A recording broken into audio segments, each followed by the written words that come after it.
झिलमिलाती fluorescent लाइटें एक धीमी परेशान करने वाली धुन गुनगुना रही थीं। मैं एक इंटर्न था जिसे नाइट शिफ्ट में लगाया गया था। खाली गलियारों और शांत कमरों का एक कब्रिस्तान जैसा गश्त। पुराने सेंट जूड अस्पताल का एक इतिहास था, एक ऐसी प्रतिष्ठा जो कर्मचारियों के बीच फुसफुसाहट में सुनाई जाती थी।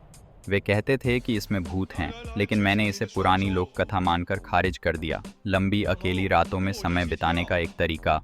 मेरा काम सीधा था, उत्तरी विंग के मरीजों को देखना, अस्पताल का वह हिस्सा जो लंबी अवधि की देखभाल के लिए आरक्षित था।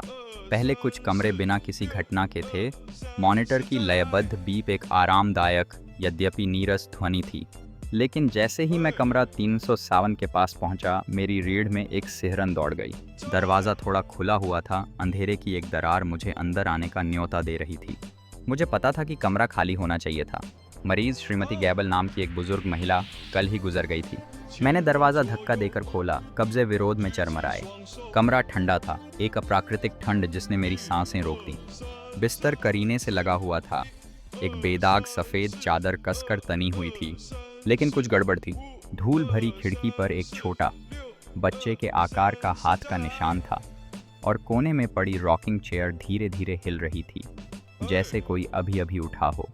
मैंने मुश्किल से निगला, मेरा दिल मेरी पसलियों से टकरा रहा था। अचानक एक आवाज़, एक सूखे पत्ते की तरह पतली और कर्कश, कोने से फुसफुसाई, "विकार अभी भी यहीं है।" मैंने अपना सिर घुमाया, वहाँ कोई नहीं था। रॉकिंग चेयर रुक गई, हवा और ठंडी हो गई।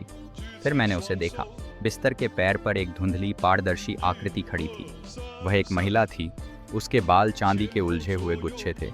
उसकी आंखें खोखली, डेजोलेट काली थीं। वह श्रीमती गैबल थी। उसने मेरी ओर देखा। एक भयानक मुस्कान उसके होठों को फैला रही थी और एक कंकाल जैसा हाथ उठाकर बिस्तर की ओर इशारा किया।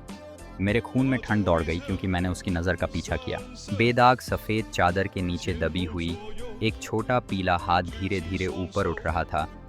एक ऐसा हाथ जो श्रीमती गैबल का नहीं था, न ही किसी जीवित व्यक्ति का जिसे मैं जानता था। आज रात कमरा 307 में एक नया मरीज आया था और वह मेरा इंतज़ार कर रही थी।